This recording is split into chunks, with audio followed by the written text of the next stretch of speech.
My name is Rich Munroe, and I am the host of the BNB Investing meeting. This is a part of REI USA. This is a monthly webinar that we do that's free to our REI USA members. We record all of the sessions, so if there's any sessions that you miss or you're not able to stay for the whole webinar, we do have it on the platform recorded for future reference. So last week we actually covered setting up short-term rentals and Airbnb in terms of what's involved with all the recommended supplies and items that you need to get the listing started. And today, what we're going to do a deep dive on is kind of the market analysis and some of the tools that are available for us to do that. So it's a good thing that a few of the folks that are on are all kind of all over the country between New Mexico, Virginia Beach.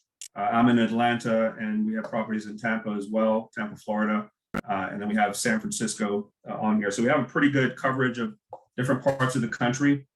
And as you guys that are already doing this kind of know, that's the beauty with Airbnb and BNB investing and short-term rentals. Once you've kind of built your process and put your method down, this is repeatable anywhere in the country and frankly anywhere in the world based on the platform availability being on a global basis. And so that's one of the things that my wife and I, Marv, are excited about, because as we grow our business, we're definitely looking at doing some international properties in the Caribbean and in Europe and some other locations. So whatever you build and learn and develop with BNB investing, you can do it anywhere in the world. So that's kind of a great thing. Happy to answer any questions as we go through this, and let me know if you want to put it in the chat box, and I'll take some breaks in between the presentation to kind of go over some of the questions. And so for those of you just jumping on, if you don't mind putting in the chat box the city and state that you're based in and where you are already doing short-term rentals or plan to do short-term rentals, so we can get a sense of where everyone's from. So with that being said, a lot of you probably already know kind of some of the options that are available when doing an analysis for short-term rentals. One of the most popular ones is AirDNA. And before I keep running, just if you can throw in the chat, confirm that you guys can see my screen, just to make sure before I get too far down the road. All right, perfect. Thank you for that confirmation. Let's see here.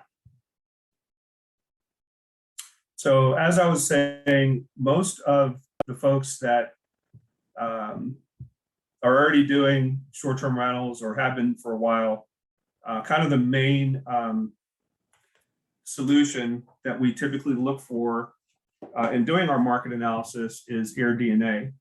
And so AirDNA is a separate organization. It's not affiliated at all with Airbnb. They actually do historical data and pull not only from Airbnb, but also from VRBO.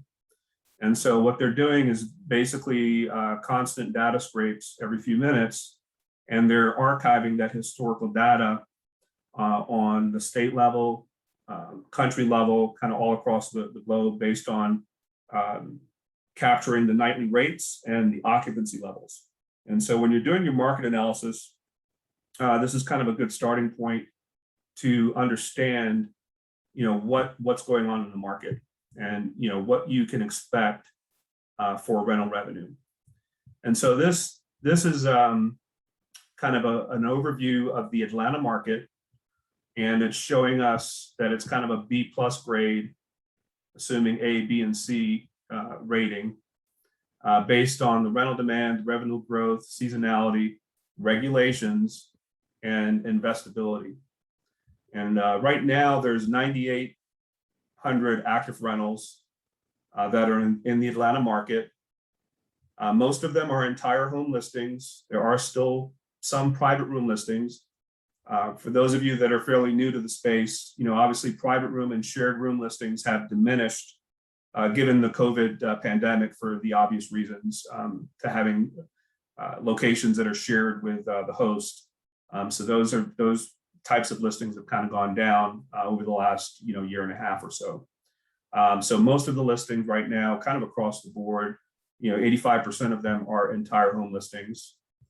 And we have a breakout here of kind of the size, right? So there's studio, 1 bedroom, 2 bedroom, 3 bedroom, 4 bedroom, 5 bedroom. And I always tell people when you're looking at doing or figuring out your strategy on the type of property, 5 bedroom homes are not that much available. And you would think to yourself that they may not be as successful as a 1 or 2 bedroom, comparing it to what a hotel provides. However, because of the low supply in 5 bedrooms and 4 bedrooms, larger groups are traveling more often, not only folks that work at the same company, but also families and people are doing traveling baseball teams, things like that. So there's a pretty high demand for the larger homes. So if you're strategically looking at where to start, don't be afraid of doing the larger homes, because you're going to be pretty successful, not only with increased occupancy, but also with the nightly rate being increased. Keep in mind, this nightly rate that we have here is basically an average of all properties in Atlanta. So $162 is the average nightly rate. Average occupancy rate is 59%. And on a monthly basis, it's giving us what the average monthly revenue is, $2,134. And so again, this is on the entire market.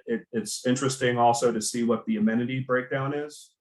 Obviously, pretty much everyone's going to give you an air conditioner, heating, washers and dryers are kind of optional. Parking, internet's a big thing that you should definitely need, obviously. Some people provide pools and amenities, hot tubs, and so on. And then it gives you kind of a Airbnb ratings ranking of what the overall review process is looking like as far as an overall rate. And then you can definitely look at the market by market, how that's different, in terms of the average overall Airbnb review rating, which is something that obviously drives pricing quite a bit. It gives you cancellation policy data. Obviously, if you have a strict cancellation policy, you might lose some bookings for folks that want to have flexibility. And then minimum stays. It gives a breakout of kind of the number of minimum night stays that are allowed at the listings as an average. The 30 plus, 10% of the listings are 30 plus. We saw during the pandemic, a lot of people kind of moved over to longer term bookings, and that's kind of shown here that historically that number has been much lower. It's usually been, higher in the lower, less than 3 minimum night stays.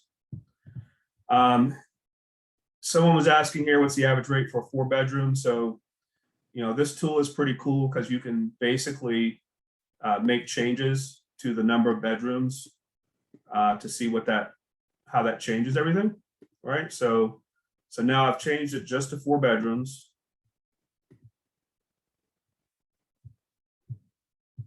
Right, so let's see here.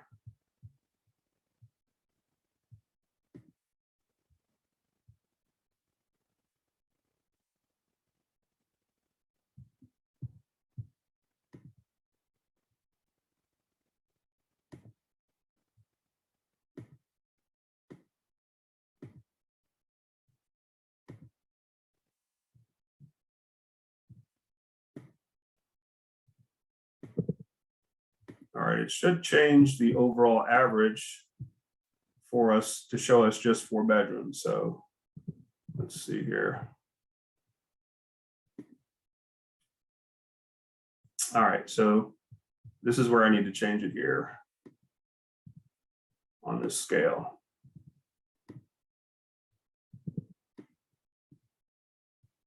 All right, we're doing entire home. And so it's showing on a 4 bedroom, it's showing us here on this scale what the average nightly rate is. by month. There is some seasonality to it.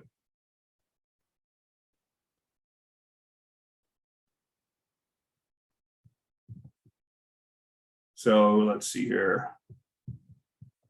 February 2019, I think we had the Super Bowl here, so that's why the pricing was much higher. And so it's showing you the historical of what those averages were back in time. So, 50th percentile is an average on a 4-bedroom house is $350 as an average nightly rate. You've got some as low as $188 and some as high as $752, depending on the property type. And then this shows you kind of the overall average.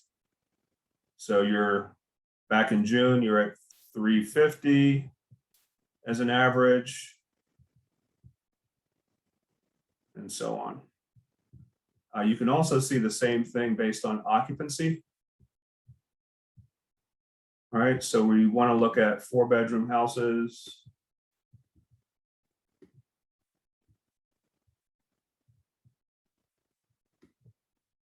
Based on occupancy. And again, it's going to show you historical. So you had back in June as high as 70%.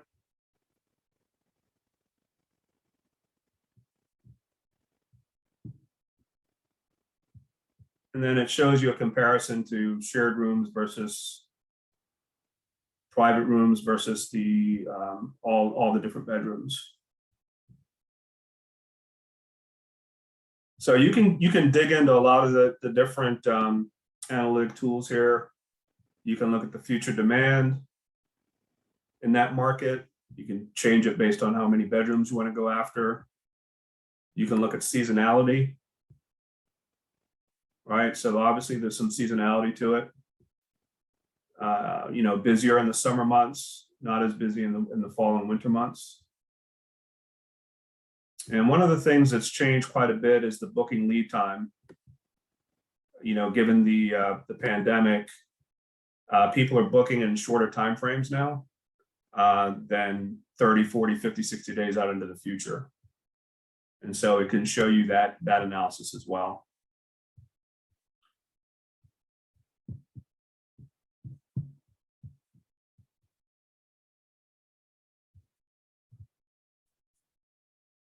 So Billy has a question. Do you base your decision on choosing a property more so on your gross and net dollar amount earned and less on the occupancy rate? You know what? Because the occupancy rate is such a critical driver, it's really a combination of both of those dynamics, because you could have a 95% occupancy rate and your nightly rate might be $120. On the same property, you could have, or in the same area, you could have a property that's doing a 70%, but it's at a $250 nightly rate. So you really need to look at both of those attributes and not try to focus on one or the other. You do look on a high level at the net dollar amount earned. Obviously, the first comparison that we typically do is comparing the short-term rental revenue to the long-term lease, right? So if your monthly revenue is much lower, you've got to invest in startup and be able to recoup your startup investment. So there's always a decisioning and comparing what your revenue would do to a traditional rental.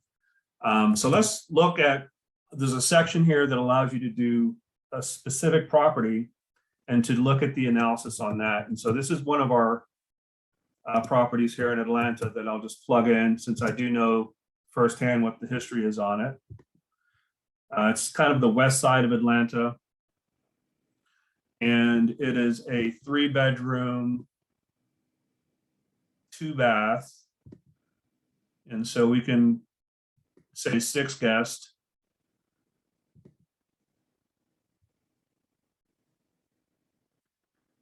So if you're looking to purchase a property or do a rental arbitrage or just managing a property, this gives you the ability to tap into what's the average daily rate, what your average occupancy is, based on how that neighborhood is doing, right? So they're actually going to give you comps located very close to your subject property. And so here are each of the comps here. My subject property is here. Let's just do it this way. So subject property is here. We've got one block over. And so you can basically see the activity in the last 12 months if they've got that much hit on it. There's another comp here on the next street over. And so it's going to take all these different comps. And one of the things that you need to keep in mind, or that you need to, as you're looking at each of these comps, if you notice, it gives you the number of days available. And so like this one here, 71 occupancy rate, and it's available 346 days of the year, right? This one's an 84% occupancy rate, but it's only been available for 153 days. And so you want to sanity check the length of time it's been available to basically qualify if you've got a high occupancy rate. So you usually want to make sure that you've got enough seasonality there to qualify that as a comp. This does give you the actual listings here. So the numbers of the comps are associated here, and it'll give you a link to the Airbnb listing or the VRBO listing. And so as you're doing your research, you can kind of look and take a closer look at each of the listings. So, and to see how it compares with yours, right? And so you just click there, it takes you directly to the Airbnb listing. And, obviously you want to look at the reviews. This listing's had 28 reviews, 4.6 as an average, which is pretty good. And, just kind of peruse the reviews, because that's really going to tell you what's going on in that neighborhood, right? So is the location, any issues with the location? Did they have any problems? Is the neighborhood safe, or is anyone complaining about not feeling safe? Like this one here, do be warned when you pull up to the house, the neighborhood looks a little off, but the neighbors were polite.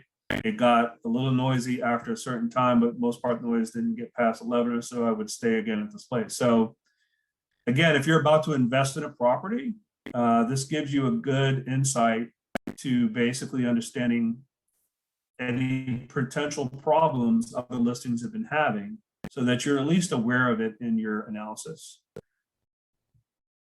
And so most of these are positive.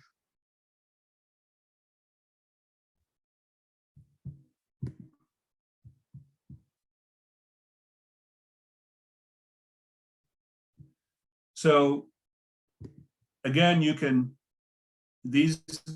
gives you the same stats here. So, pay attention obviously to the ones that have more days available to give you a good sense of what that is, and compiling what the average is at 186 average at a 61% occupancy rate and $41,000 in annual revenue, right? So if you take 41,000 divided by 12, you're at $3,400. So your gross income on this property is $3,400. And so the natural thing to do is, how does that $3,400 a month compare to the traditional lease?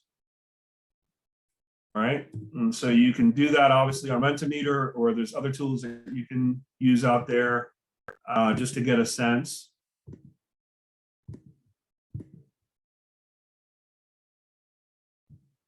All right, so this shows us that particular property in that neighborhood, for a 3-bedroom on a 12-month lease, you're looking at $1,400 a month in rent.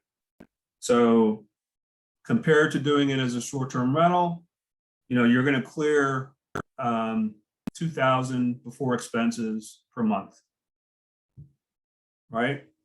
So definitely, after your expenses for utilities, supplies, things like that, you might be at $400 or $500. So, your net number on this property is probably around $1,500 per month, not factoring in seasonality, because as you can tell, there, like I mentioned before, there is some seasonality. So the seasonality, just to point out, is impacting, not only the number of people coming, but also the change in your daily rate. All right. So depending on what's going on, your daily rate can be higher as well as your occupancy at the same time, or it could be lower.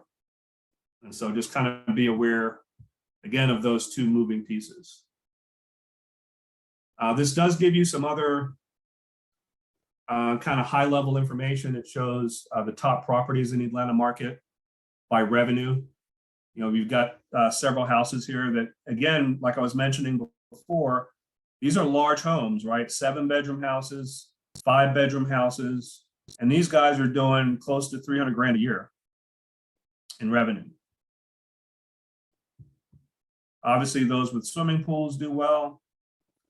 But this just kind of gives you a sense of what's going on in that market if you're not that familiar with kind of the highest producing properties that will show you here. You can also do market comparisons with this tool.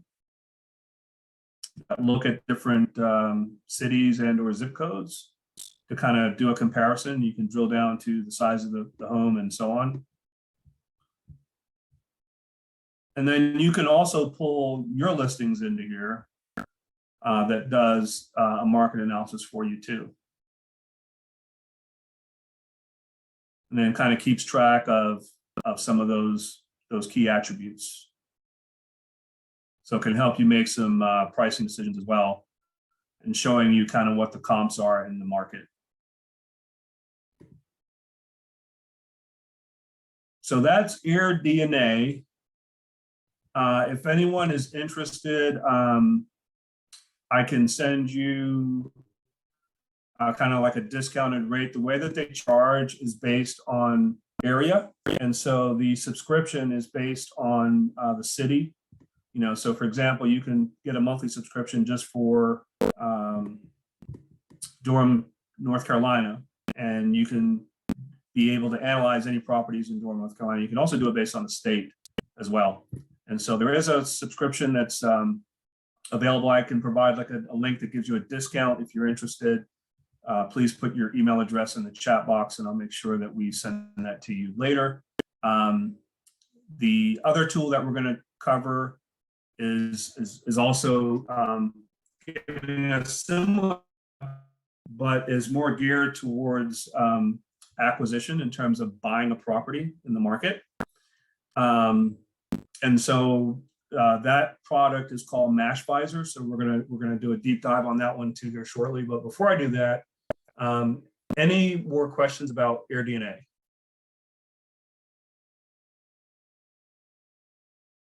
All right, so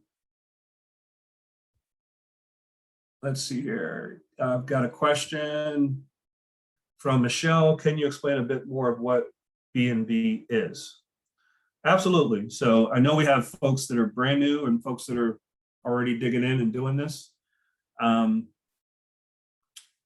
The Airbnb platform was created a little over 10 years ago with the concept of providing homes to residents, to folks that are traveling, to be able to have an option to stay versus staying in hotels.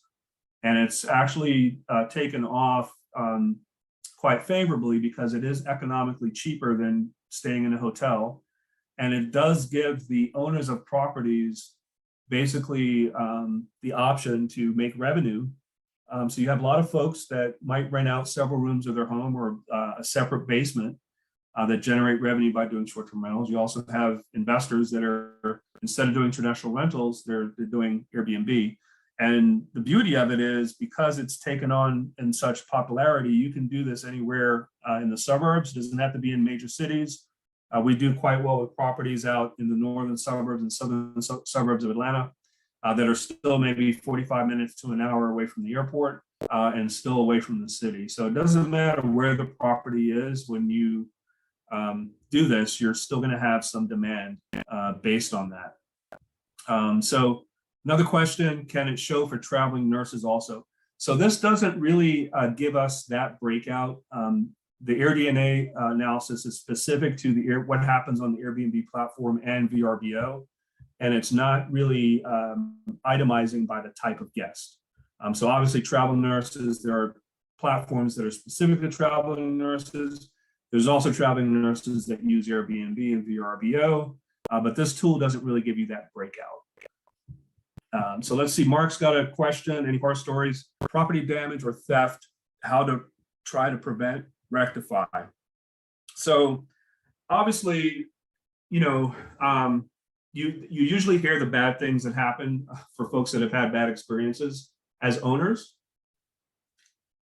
And so that does happen. There are ways to mitigate that risk and do proper vetting to minimize those types of horror stories from occurring. However, no matter what you do, you're still going to have them happen. And so again, one of the great things about Airbnb, not so much VRBO, but Airbnb provides $1 million insurance policy such that if there's any damage that occurs during the guest stay, you're basically fully reimbursed after providing that type of documentation. And so pictures of what happened. So literally we had just last week in one of our Tampa properties, we had a stove that they decided to use as a hookah heater, if there's such a thing. But anyway, they had hookahs in there. They weren't supposed to be smoking inside. That was one separate issue. But then they used our brand new Samsung stove to heat up their coal for their hookahs, and basically destroyed 2 of the burners and bubbled them up. And so now I've got an $800 stove that got damaged from that guest stay that within, so obviously the same day that happens, or within a day or two, you want to make sure that you report that. On the Airbnb platform, there's a process called the Resolution Center. And so you upload that information and provide them with documentation, receipts, pictures of what happened. And then within 48 hours, they respond. They might need additional info. And then it takes them about a week or two to basically reimburse you for that. So we, obviously, in the meantime, we went ahead and got a new stove delivered, and we would expect to get reimbursed from that probably in the next week or so. And the good thing about it is it's not like insurance. It's there's no deductible, so we will get the full amount, basically reimbursed for that event. And I've used that over the last 4 or 5 years quite often for any damage. You can still do insurance and still have additional insurance for short-term rentals and for liability, but the Airbnb insurance policy is a good way to go to kind of cover yourself when those types of things happen, when guests are not being conscious of your property. So let's see, Elaine is saying on Airbnb, it must be entered or started prior next guest arrives, or exactly. So you probably had some experience with that. That's why I mentioned you definitely want to keep up with that. So, our cleaning staff are trained not only to clean the property, but they do a full inspection on each checkout. And it's on that inspection that we confirm or identify any issues. And it's then is when we file the claim. So usually the same day of checkout, because as Aline, hope I'm pronouncing your name correctly, is pointing out, if you wait a week or so, there's and another guest is in there, then Airbnb typically is going to decline it. So you just got to stay within the guidelines. And usually when you stay within the guidelines, you will get reimbursed for those issues that occur, which will occur.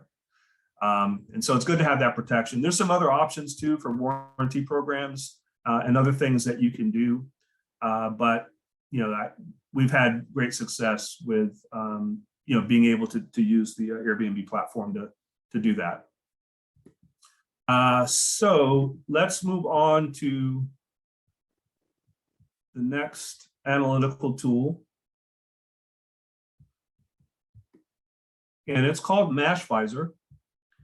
And I find that this is a little bit more geared towards acquisition. So if you've got an acquisition strategy anywhere in the United States. This is going to give you, a little bit more of a deeper dive than earDNA does in terms of the options. In terms of not only the options, but what's actually being sold in the market today. And let's look at the same market. So Atlanta.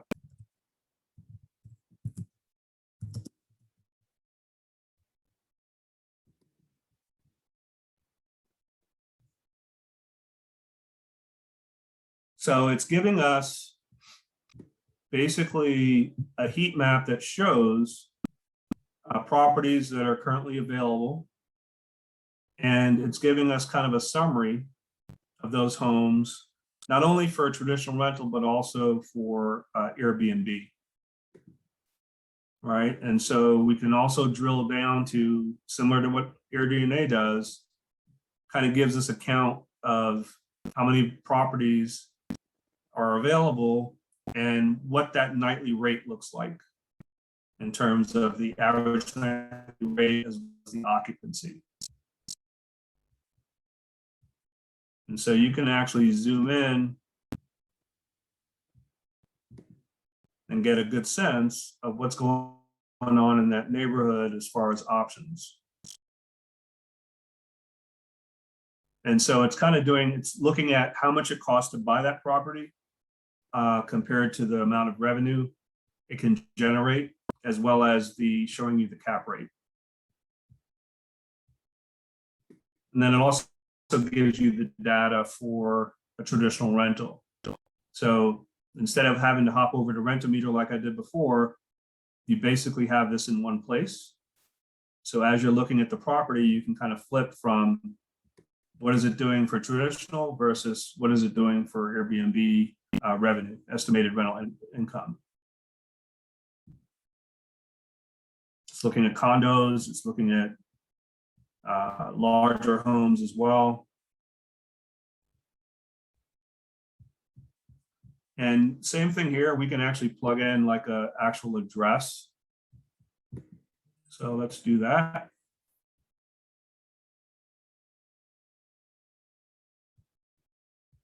Let's see.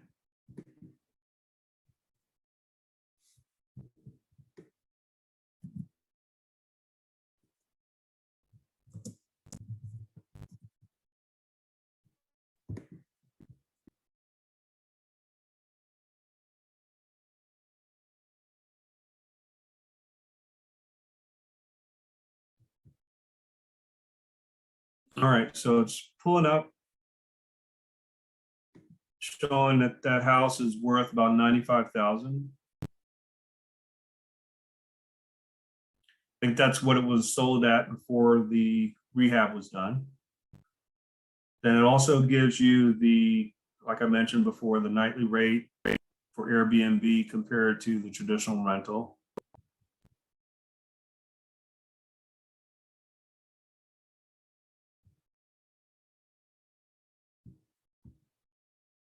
Pulls in all the tax data.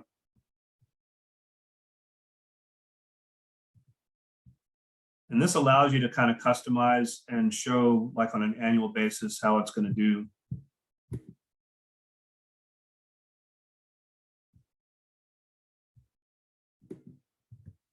We also look at another property in Tampa.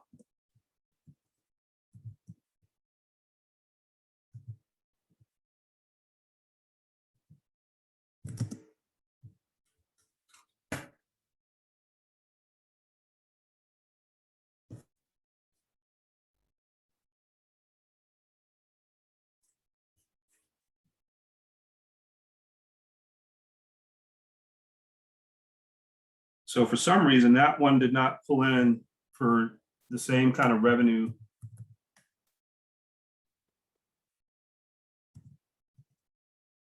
And that's where you're going to find with some of these data tools. That's why I like doing actual comparisons of stuff I know is out there, because it may not give you accurate numbers. So let's take a look at this one in Tampa.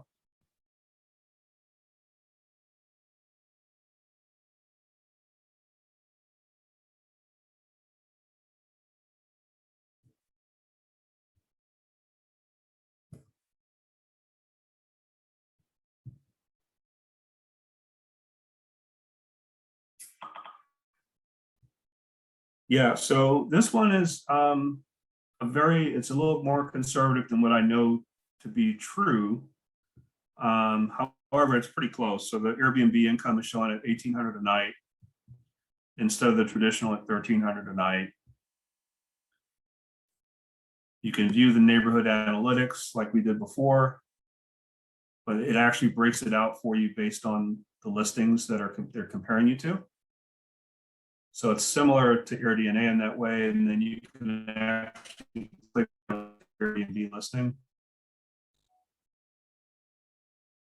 And then, like I described before, look at the the quality of the home, what do the finishes look like, and then also what's the review history. All right, so 80 reviews, 4.36, and quiet neighborhood.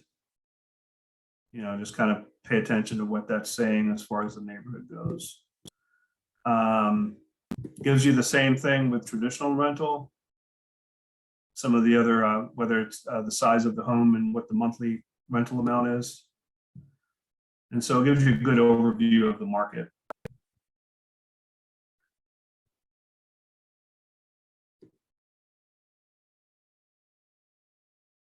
Also gives you comps on other houses that are for sale.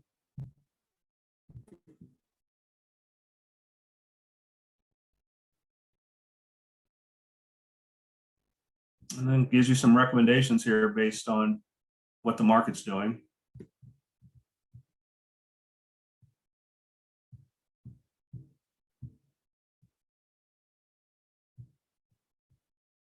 So Deborah's asking, is Match Advisor's projected returns usually accurate?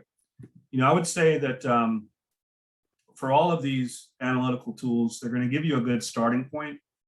And you're always, it's not, for those of you that are already doing investing in real estate and maybe doing rehabs and looking at comps on properties in general, you're typically going to need to do kind of a deeper dive to just confirm what you're seeing. So I don't always trust one source. I kind of look at couple of different options, and I don't really hang my hat on one particular one as a solution.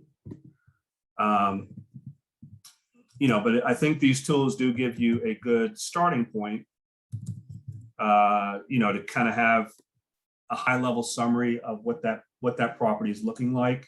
And then you kind of need to do a deeper dive to confirm or validate what you're seeing.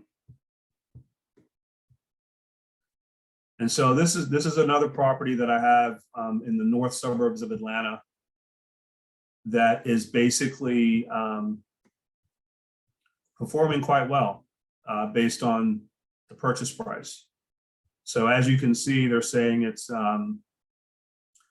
cash on cash return of 11.45% as an Airbnb. Your gross monthly income is around $3,900 or $269 per night. And so your net cash flow on this property is around $2,400 after expenses. And so that shows this all here as well. It allows you to have options where you can use it as a cash purchase, or you can use a mortgage calculator to say that you're getting a mortgage to purchase the property or a loan. And then, like I said before, you can also customize your monthly expenses, so it lets you change what you're doing as far as monthly expenses might be a little bit different. So you can plug that into their model here. If you're doing any upfront expenses to paint or rehab the property a little bit, you can put those dollars in here. So it includes it with what your initial investment is. And then it gives you the investment payback schedule. And again, if you were to do it as a traditional rental, shows you what that investment payback looks like. And then if you're doing it as an Airbnb, obviously you get there much quicker.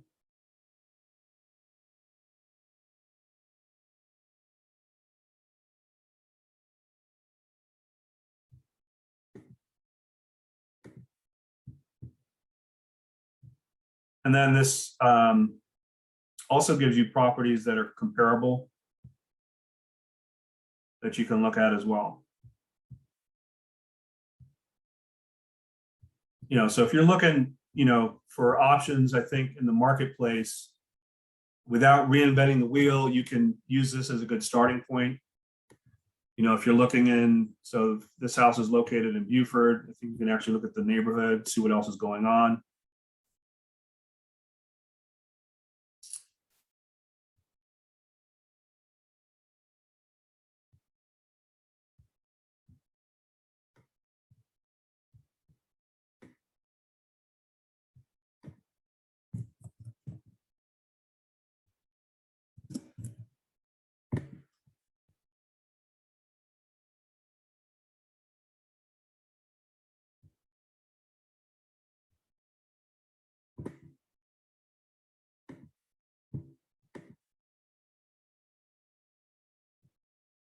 Most real estate tools can give you can search it by type of house, by for sale or pending.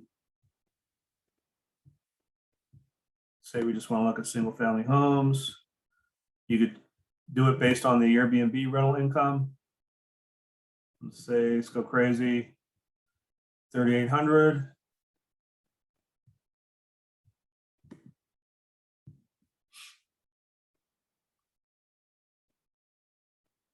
And it kind of lets you target and cherry pick those properties that fit for that criteria.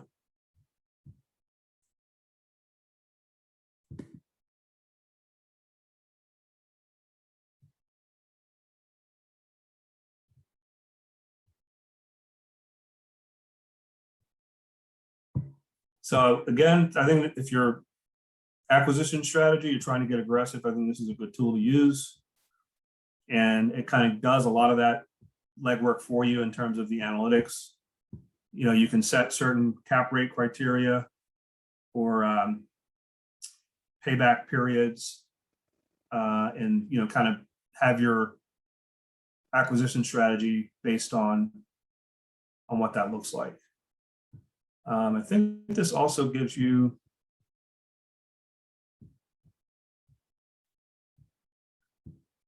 does have the ability to export a lot of this stuff into PDFs or Excel as well as an option for those of you that like spend a lot of time with the data.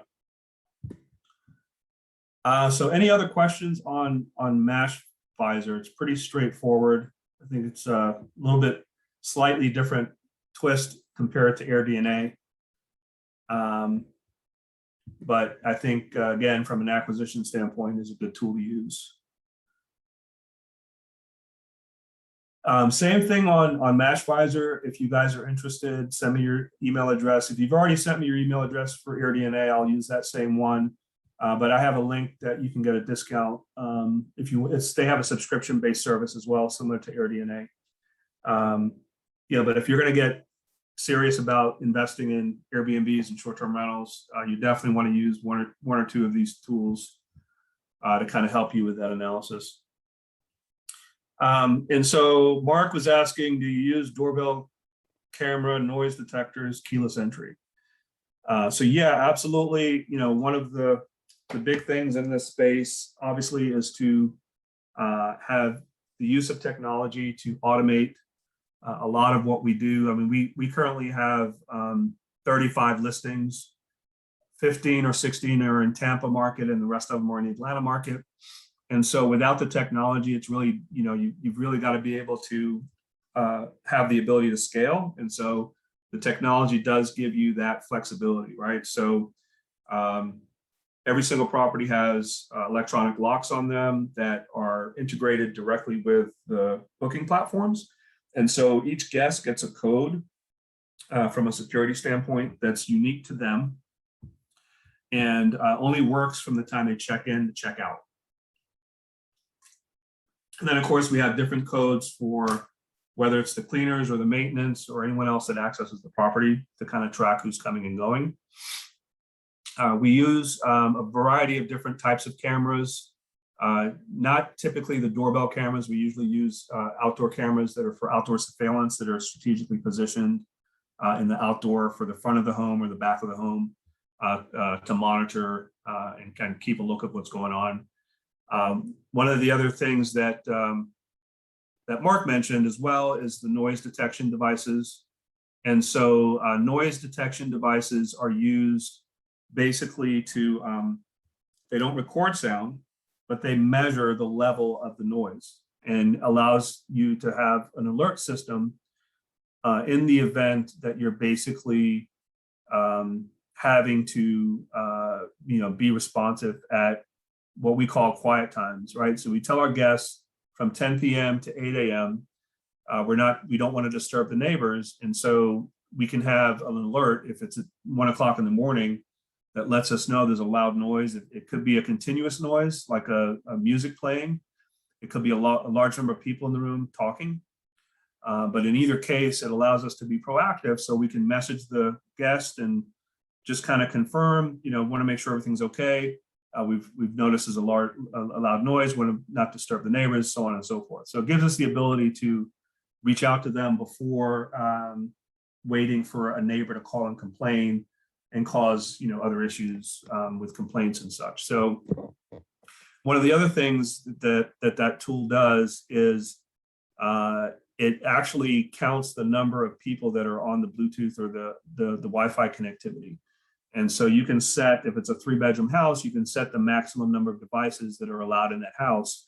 So for example, if somebody does like some big Instagram party and there's like 80 people in there, even though they might not be making a lot of noise, they're going to be tearing up the place. And so that same detection device would actually notify you if that number of people exceeds a certain number based on the property. And so that brand name is called Minut, M-I-N-U-T.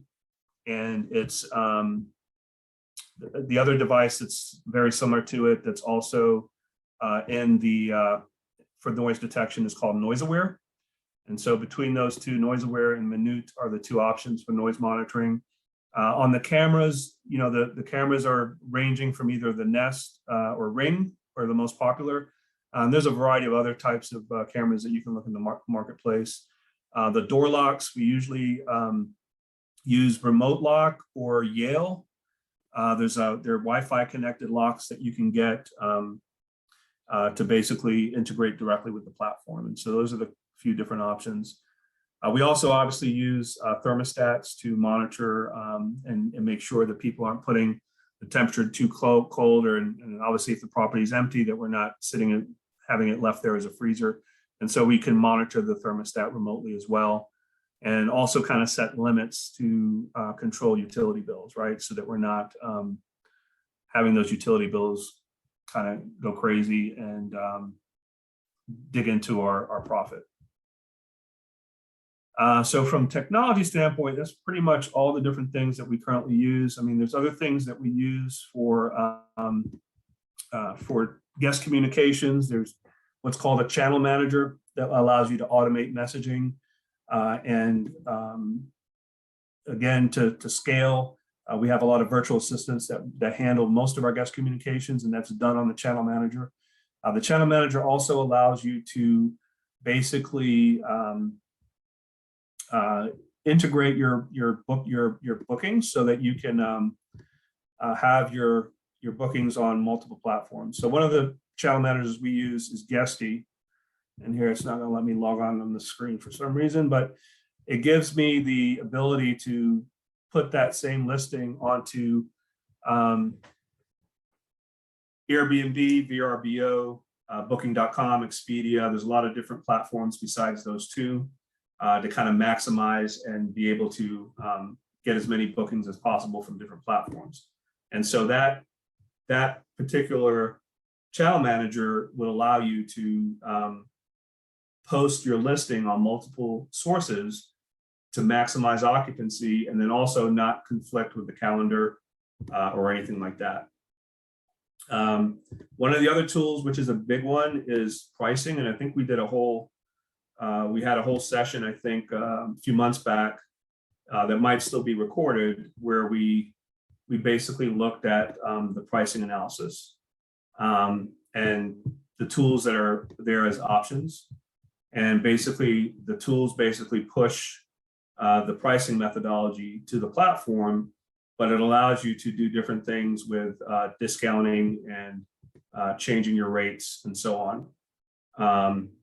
And so the rate changes based on what's going on in the marketplace on a daily basis, and allows you to basically do strategic increase or lowering of the price depending on what's going in the market. And so this tool is called Wheelhouse. The other tool that's used is called quite a bit is called Price Labs. And there's also a third one called Beyond Pricing. They all three do pretty much the same thing, where they're monitoring what's going on in the market, and based on supply and demand, on events coming into town, they're changing your pricing for you on a daily basis to kind of make sure that you're not pricing it too cheap or you're not pricing it too high to then decrease your occupancy. So thermostats that we're using, they range from Nest to Ecobee. There's a lot of different smart thermostats out there, but we usually use one of those two in the market. All right, as we start coming to a close, let me know if there's any other, feel free to ask any general questions that you guys might have. I know that we have some people that are fairly new to Airbnb and BNB investing, so feel free to ask anything you want in the next few minutes as we get ready to close out. And like I said, we do record these webinars each month.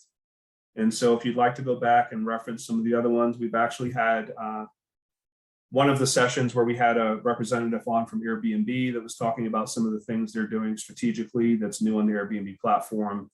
That was very insightful. And so, feel free to go back and look at some of those prior meetings that we've had before.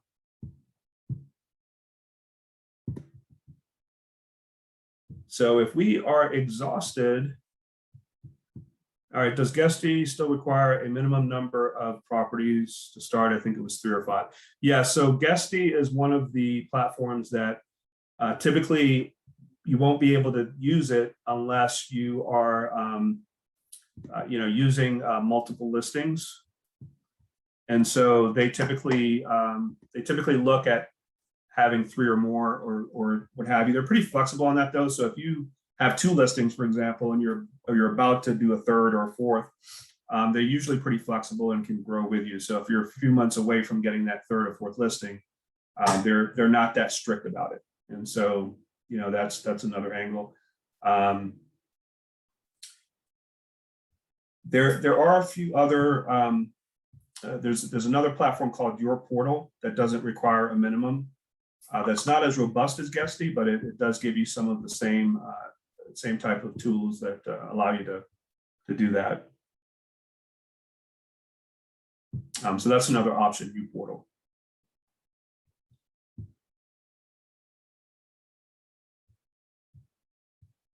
On a larger property, are you able to turn over same day for next check-in? Yeah, so that's a good question. I mean, some of the time, we have 5 and 6 bedroom homes. On purpose, we might put a little bit of a delay in there just in case. If something happened like the hookah party I mentioned at one of our Tampa properties, where you need a little extra time to make sure you can get stuff situated. So you can always put a buffer in there, but most of the time we do, as a default, have our cleaning team make sure that we are having that property ready for check-in for that day. So checkout is usually for us 11 a.m. and then check-in is at 4. And so you've got that 11 a.m. to 4 p.m. window to make it, even if you don't have a current booking, to make sure that it's available if you do get a last-minute booking, which does happen quite frequently nowadays. And so you do want to build that in as a default. But if you do have larger properties, we do have properties that have swimming pools and movie rooms and other amenities that may take a little bit longer. And you can kind of bake in your own defaulted block date just to kind of give a preparation time in there. So you can do that as needed as well. All right, so I want to thank everybody for jumping on. Like I mentioned, we do this every month, and we have different topics that come up. And so I hope to see you guys on the next month's meeting, and I hope everybody has a good rest of the month and have a good time with investing with Airbnbs, and we'll see you next time. Thanks, everyone.